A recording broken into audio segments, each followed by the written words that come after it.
Hello friends, welcome to Hariom consultants. Hope everything is fine at your end. तो ये बात कर रहे हैं हम इसमें 403 मेट्स वीज़ा को लेके। काफ़ी लोगों का इस बार बैलेट में नाम आया है। आई थिंक काफ़ी गुड अमाउंट में उन्होंने नाम निकाले हैं। नो डाउट पिछली बार की तरह काफ़ी लोग अभी भी इनएलिजिबल हैं, बट नेवर माइंड, जो एलिजिबल है उनके लिए बहुत बहुत कॉन्ग्रेचुलेशंस। एंड ये वीडियो बन रहा है कि इंग्लिश टेस्ट के लेके कि मोस्ट ऑफ यू जिनका नाम आया है उनका अभी इंग्लिश टेस्ट क्लियर नहीं हुआ होगा, राइट? तो क्योंकि ये लेटेस्ट विद इन 1 ईयर होना चाहिए आपके पास। और काफ़ी लोग इस तरह सोचते हैं कि हम पहले टेस्ट दे लें, उसको क्लियर कर लें एंड फिर वीज़ा फाइल कराएं। या कर राइट, ये मोस्टली थिंकिंग ऐसी रहती है। तो वही मैं आपको थोड़ा करेक्ट करने वाला हूँ इसमें कि इस तरह से आप थिंक इस सिचुएशन में मत कीजिए, ठीक है?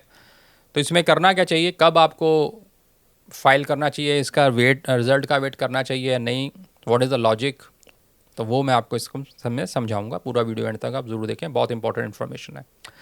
तो सबसे पहले तो इसमें आप ध्यान रखें, ये वीज़ा जो है लिमिटेड नंबर ऑफ़ वीज़ाज़ हैं। 3,000 वीज़ाज़ हैं टोटल, उसमें से अराउंड 1100-1200-1500 ऑलमोस्ट ब्लॉक्ड हो चुके होंगे जो पिछले बैलेट्स में बचे आए हैं उनके, ठीक है? अब आपका नंबर आया है तो सबसे पहले आपके दिमाग में ये रहना चाहिए कि आपको जल्दी से जल्दी अपनी फ़ाइल सबमिट करनी है so that you can block the seat. Block the seat मतलब ये है कि जैसे ही आप अपनी फ़ाइल सबमिट कर दोगे, टेस्ट हुआ है नहीं हुआ उसको आप अभी कंसिडर मत करें, क्योंकि इसमें सीट बुक करना बहुत ज़रूरी है।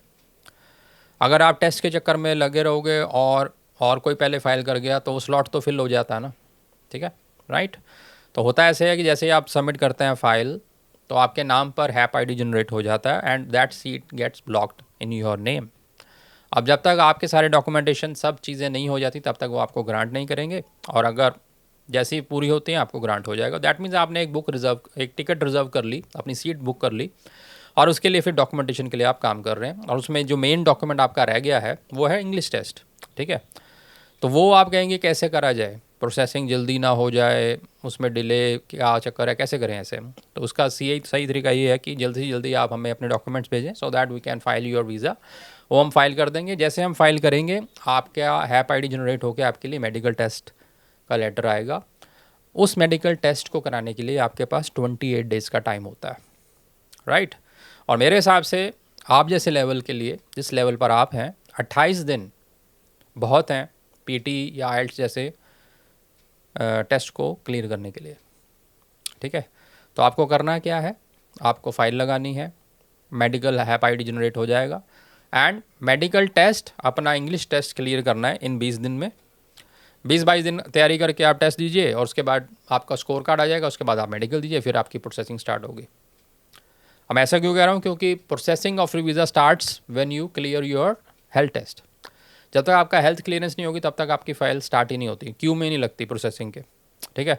तो फर्स्ट विंडो जो बेस्ट है वो यही है कि आप अपना सबमिट कराएं फ़ाइल, और मेडिकल टेस्ट अभी मत करवाइए, क्योंकि अगर आपको लग रहा है कि मुझे 10-15 दिन में तैयारी करनी है उसके बाद देना है, तो मेरा कहने का मतलब ये है कि आपको उस मेडिकल विंडो वाली जो आपको मिली है उसके अंदर अंदर आपने टेस्ट क्लियर कर लेना। जैसे ही क्लियर होगा फिर अपना मेडिकल टेस्ट दो, साथ में वो स्कोर कार्ड आप बाद में भी लगा सकते हैं, right? So this is the best approach, so that आपको एक टाइम भी मिल जाएगा और आपका टेस्ट भी क्लियर हो जाएगा, ठीक है? बाकी शॉर्ट मैसेज, जो क्रिस्प और क्लियर मैसेज इस वीडियो का यही है कि don't wait for your English test results, कि अगर आएगा तब मैं दूंगा फाइल, तब लगाऊंगा, बाद में करूंगा, तो उसमें आपका जो सीट आपने ब्लॉक करनी है वो और कोई ब्लॉक कर जाएगा, ठीक है? अब हो सकता है आप काफ़ी टाइम ले लें कि अभी तो 24 अप्रैल को लास्ट डेट है, बाद में जाके करता तो मैं क्लियर कर लूँगा फिर लगाऊंगा। इतने में क्या होगा, अगर पहले लोगों ने, जैसे हम आपको बता रहे हैं, सीट ब्लॉक कर दी तो फिर आपका कोई यूज़ ही नहीं है ना। फिर आप उसके ऊपर डिपेंड हो जाओगे कि जो आगे वाला बंदा है वो जब तक इनएलिजिबल नहीं होता या उसका कुछ ना कुछ गड़बड़ निकलती है फिर वो अनब्लॉक होगी सीट, वो फिर आपको मिलेगी। इससे अननेसेसरी आपका डिले होगा और वीज़ा आए ना आए वो भी गारंटी नहीं है। तो अगर आप एलिजिबल हैं एवरी एस्पेक्ट में, सिर्फ इंग्लिश टेस्ट पेंडिंग है, then file as soon as possible.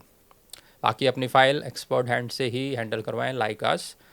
अब हमें मैसेजेस, कमेंट्स अगर आप देखें, हमारे कई लिख रहे हैं जिन्होंने पता नहीं कहाँ से फ़ाइल लगवाई है, उनका 462 भी रिफ्यूज़ हो गया, वो कह रहा सारा कुछ हमारा एलिजिबल था फिर भी रिफ्यूज़ हो गया, राइट। तो ये बैलेट वीज़े को ऐसे मत मानिए कि बैलेट में नाम आ गया तो वीज़ा आ जाएगा, उसके बाद एक्सपर्ट हैंडलिंग शुरू होती है और एक एक्सपर्ट हैंड जी आपको वो वीज़ा दिलवा सकते हैं, ठीक है। तो गलती मत कीजिए, file your case through us as soon as possible. Thank you very much, bye bye.